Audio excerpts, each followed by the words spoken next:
Hey YouTube, my name is Ness, and welcome to this video series where I take you behind the curtain of popular video games. I've spent literally tens of thousands of hours playing some of the most popular video games in the most hardcore and optimized ways possible, and I want to show you the gaming world, what these games look like behind the metaphorical curtain, showing you the good, the bad, and the ugly. Now, most game reviews will only show you surface level content, doing the whole first looks and reviewing some gameplay here and mechanics there.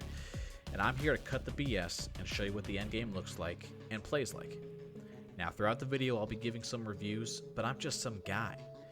I'm more here to show you what the gameplay looks like at the end game and let you do the review yourself. Now, with that being said, let's jump into the video. This episode is about Oncehuman that is being developed by Starry Studio and NetEase. Oncehuman is a post-apocalyptic looter-shooter MMORPG set in a Lovecraftian Cthulhu-style era. So far the reviews are pretty good for it, but it's still in beta, and for a brief disclaimer, everything in this video is subject to change since this is still in beta. And I'm telling you, Oncehuman either has some insane good luck or some very smart PR team, as their beta came out just in time for the failure of The Day Before I Refunded failed to satisfy tens of thousands of players very hungry for this genre of game. Now, after playing this game for about 200 hours over the past 3 weeks, I think it's fair to say this game has some serious potential. Some big highlights are the gunplay. I mean, it generally feels good to kill monsters and mobs. And, speaking of mobs, the monster density is actually crazy for this beta. There are dozens of unique monsters and bosses to kill, having more in beta than some games have on release, and I'm looking at you, New World. It also comes with some pretty unique mechanics that set it apart from others in this genre, which is a breath of fresh air. The base building leaves some things to be desired, but for solo content, it's pretty good. Now, Oncehuman is not a polished gem yet. It still needs to fix some glaring issues. Overall, the movement can feel janky at sometimes. The fact that you get stuck in animations until they're finished, such as chopping down trees or mining nodes, can be extremely irritating as well. And the main story quest is also not that great. I have no idea what is going on in the story, as I've skipped past every single piece of dialogue because of the voice acting, honestly, which I'm pretty sure is a placeholder since this is still in beta and still has about a year left of development. But overall, Oncehuman is in a great spot. It has a lot of potential. It's in beta, and it is actually very impressive for a beta. Now, that was my surface level review, and that's the review you're going to get from most people. But now we're going to go to what I call behind the curtain. So Oncehuman's endgame starts with the phases, I would say. And I'm pretty sure this is the whole season supposed to be for a server. And what you have pretty much is zones in the map locked behind phases. And the phases go off of the age of the server, the time the server's been up. Now, what this means is you literally cannot go into these zones until it's been unlocked in the phases. You will die if you try. If you're not paying attention, you're just going to drive right into it and die and lose all your stuff because you can't loot it because it's in the area that you can't go into. Now, phases go by time frame that they're open. So this one right here at the top says it has 5 days and 6 hours left until the next phase opens. And I think it's different times for different phases. So this one was only 3 days. I'm pretty sure this one was about 4 days, and that would make sense that this one's a little over 5. I'm sure it'll go up and up so that the season lasts longer and it's not over within a week. Now, there's also tasks assigned to the seasons. Initially, I thought 150 people killed 150 of the boss, that this zone would open early. I'm not sure if this is the intended use of the tasks, but it does not open early, actually, and they seem to be completely useless for right now. Now, I do really like this system, as it kind of drips content into the game constantly, and so it actually leaves you wanting something. It leaves you wanting to stay up a little bit later because the new zone's about to open. What I found is on our server, at least, we had people lined up on the road ready for the new zone to open, and then when it did, everyone rushed and then went to the new zone to do the quests.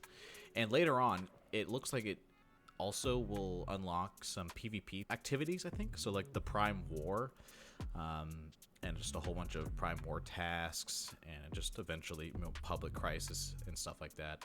It looks very interesting. The beta does unfortunately end in a week, so we will not be getting to, you know, the phase 10 in this beta, or phase 9, probably only like phase 7 maybe. This server I chose is a newer server. There were some that were older, but initially I did not know what the time frame meant on the server. I just saw newer server. I thought less people, so I could try it out without lag. Now, securement silos are Oncehuman's dungeons. They're meant to drip feed you mechanics that you'll see later on in the game for harder and harder silos. Farming them is really quick. You can get good resources, good XP out of it, and you're going to get Vietnam era flashbacks for running it over and over again, just like you do in every other MMO. Now, once you get to this section, though, where you have to clear the LEA lab, this seems to be Oncehuman's first raid, and this is actually significantly difficult and came as quite a surprise. So difficult, in fact, that only 7 people on my entire server have cleared it, this has been out for like 4 or 5 days now, and I was only able to defeat the first boss, and I'll go over some of the mechanics. Now, the first mechanic for the first boss is nothing special. We've seen this before. You're going to drag the boss over to the first circle. You're going to kill it within the circle. If it's in the wrong color, it'll respawn. If it's not in the circle, it'll respawn. There doesn't seem to be a time frame for it, so it's pretty much doesn't matter on that front. And something to note here, one thing that irritates me to no end is there's no iframing in this game. And when the bosses stomp, and this is pretty much universal in any dungeon, when the bosses stop and show that little circle all the way around, I can't seem to dodge roll into it to where it doesn't hit me. I don't know if this is a bug, but this got me killed a few times in this attempt, as I'm sure you've noticed. And I wasn't able to show it here in this clip, but the second boss pretty much has the same mechanic, but there's 4 of them, and there's a lot more mobs, and there's also a giant boss in the center. Once I got to that, last time when I did kill the first boss, I immediately turned around, didn't even try, because I knew I was not going to be able to solo that. Now, I was a little disappointed that the second boss had pretty much the same mechanics as the first boss. It was just a little harder. To be fair, this is still in beta, and I was more just excited to see that it even had a raid in beta. And I am still a little hesitant to call it a raid since you can only do it with 4 players, but this game seems to center around small group activities, so we're most likely will be seeing this in the future as well. Alright, let's jump into the PvP endgame for Oncehuman and community activities. Now, hives are not guilds. People keep saying that hives are like guilds, and I disagree with this. Hives are only up to 4 players. This is like your close group of friends that you want to play with, like your squad, pretty much. Warbands are guilds. Warbands can be made up of 80 players. They're permanent. It doesn't matter the amount of hives that you have in a warband. It only matters that it adds up to 80. So technically you could probably have up to 80 hives in a warband. And your hives have crazy good passive abilities for leveling up. Like, it will hinder you so much if you do not have your hive leveled up all the way. I'm talking 15% crafting speed for level 3. That's good. Let's get into the end stuff. 20% increased crafting speed, 10% damage in PvE, 10% HP and PvP at level 5. That is crazy. It basically forces you to have a hive. Now, you have your personal base where you build yourself, and then you have a hive base that you build with the other 4 people in your hive. But a lot of people don't know you actually do have a warband base that you can build. And what I mean by that is that there are strongholds all over the map, which are PvP zones, and more unlock when each map unlocks. And when a new zone unlocks, you can attack it, and when you attack it, it's just NPCs that you would kill, and you easily take the zone. But once you have it, you pretty much have to defend it from everyone, or anybody who decides to attack it. Now, you do get a 2-day window on these strongholds, and in those 2 days, another warband can declare war on you, and if they don't, at the end of the 2 days, it just repeats another 2 days of bidding. And then once somebody has finally declared war on you, at the end of that 2-day cycle is when a war will start. Now, it's important to note that these zones are PvP at all time zones, so when you teleport to the zone, anybody who's not in your warband, you can fight. Now, each stronghold in the center is where your warband building is. you'll build it up to where you want to defend from people attacking, and this is the main spot that people will be attacking during the raid. But it's also made up of engagement zones all around. And what engagement zones are pretty much farming material for Stardust and barrel premium fuel. Each hive in your warband can take one of these strongholds. So my hive claimed one when we first took it, and I pretty much just have an infinite farm of Stardust, which is actually a very useful resource, so I can pretty much upgrade all of my gear that I want. You can level up the engagement zones as well, and also add power supply to it, which will increase the frequency that you get resources. You can also build around here. I initially put like a little turret tower up here with like 6 or 7 turrets on it, and other than occasionally killing a few randoms that ran by, it really was just a waste of resources, so I ended up taking it down because I don't think that anybody can come up and take this resource, as I had it capped for 500 for like a whole day when I wasn't playing and no one stole it. And this is one of those unique features in Oncehuman that I really haven't seen in any other MMO, and I think it's going to cause a lot of friction and probably some drama in warbands, because not every hive is going to be able to get an engagement zone. There's only so many, and hives can be so big. Like ours already had a little bit of drama because only the people that helped took the territory to begin with got an engagement zone, and that only ended up being about 3 different hives that got all the engagement zones. I only took one because I was just solo on it. And that's kind of what you want. You want a reason for people to be the best in a game, especially in PvP scene. This is going to cause people to want to log in, farm, get all the food, do everything they can to optimize their PvP and be the best in PvP so that they get an engagement zone. So my warband, we really just wanted to see what the content was like. We didn't put a lot of effort into building because the game's new, so you don't really know if you're going to be building like Rust or you're going to be building like Arc for bases. Since you can shoot turrets with your weapon and actually damage them, it's probably not good to have exposed turrets, so you probably want to keep them hidden inside a wall. Certain things like that, we just haven't worked out the kinks yet, so we kind of just built a Rust base and just saw what happened. Now, after about 4 days of waiting, we finally got another warband to declare war on us, so that we could see what the content was like. And it was actually a warband that was much bigger than us. We were more just random players that just wanted to see what the PvP side of the game was. And I know most people would probably want to defend from inside the base they built. Again, we didn't build that crazy of a base that was really good to defend. It was kind of a maze, and honestly, I like the idea of being able to move from the outside and kind of pick off players. I think that's always the best in PvP, especially games like this. And surprise, surprise, sniper rifles are insane in PvP. I could one-shot several people, and anybody who is not level 50, I pretty much can down instantly. Some level 50s, once they had the food buffs on and everything going, it was actually kind of hard to down them. It was fairly easy to kill anybody who wasn't. One thing that they're gonna have to fix before this goes live is when you down somebody, you don't get credit for the kill unless you full remove HP. So pretty much in PUBG or Fortnite, where you can thirst somebody, it's pretty much that same mechanic, and that's only when you get credit for the kill. So if you down a whole bunch of people, you don't get any credit. You only get credit when you actually finish the HP bar. So that led to half of my kills being thirsted by my teammates, which I really can't blame them. If they're gonna thirst me, I thirsted them. So it was just a thirst battle back and forth. So Molotovs are definitely the structure damage meta right now. During the war, somebody got to the center of our building, our little rat maze, and started Molotoving the center thing, which is what you're defending. You're defending that center piece the entire time.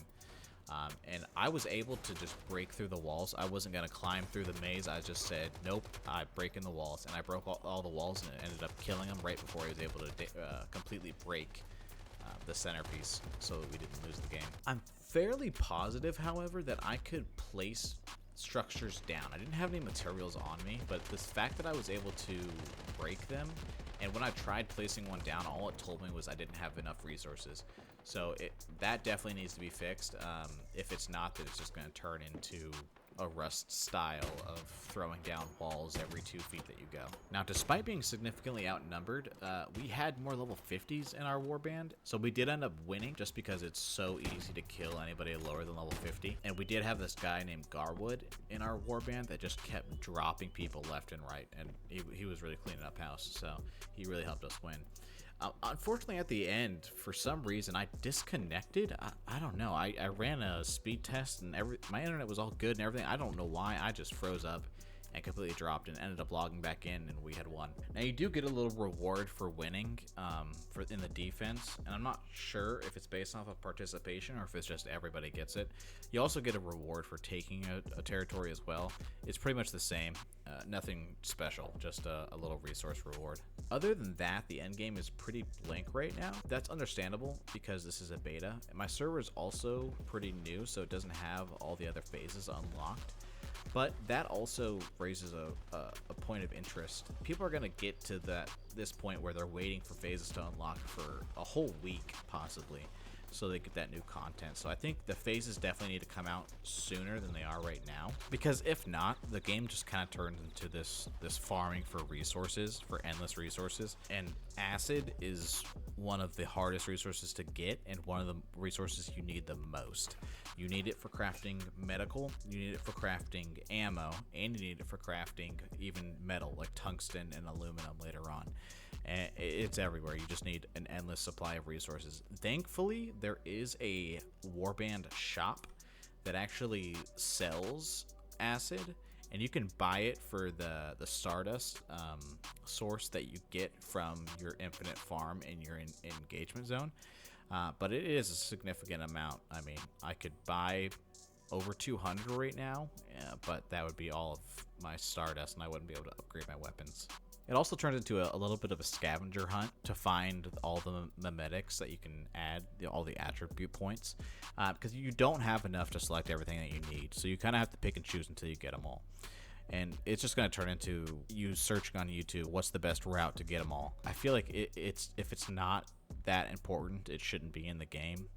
I feel like they should just give you all while you're leveling and not have the little scavenger hunts to find them all. That's just my take. And that pretty much sums up what the end game for Oncehuman is currently. Again, this is in beta, so this is not a bad state to be in beta. I definitely would like to see a lot more content that expands upon already content and some new content that is in here. For an overall gameplay score for Oncehuman, I would give it a 7 out of 10. I think it definitely has a good structure, a good core to build off of. And I think they're going to do that unless they monetize everything, and then it's a 0 out of 10 at that point. And for the end game, I would give it about a 5 out of 10. I mean, the game's still in beta. The end zones are kind of empty, and that's to be expected. I mean, this beta was really only for people to get introduced to the game, so they really jam-packed all the content in the first half of the game, but they added content at the end so that people that rushed it like me were able to have some content at the end. But I'm really excited and hopeful for the game, and I can't wait for it to release. I mean, waking up during the beta, first thing I wanted to do in the morning was get on the game, and I haven't had a game captivate me like that in a long time.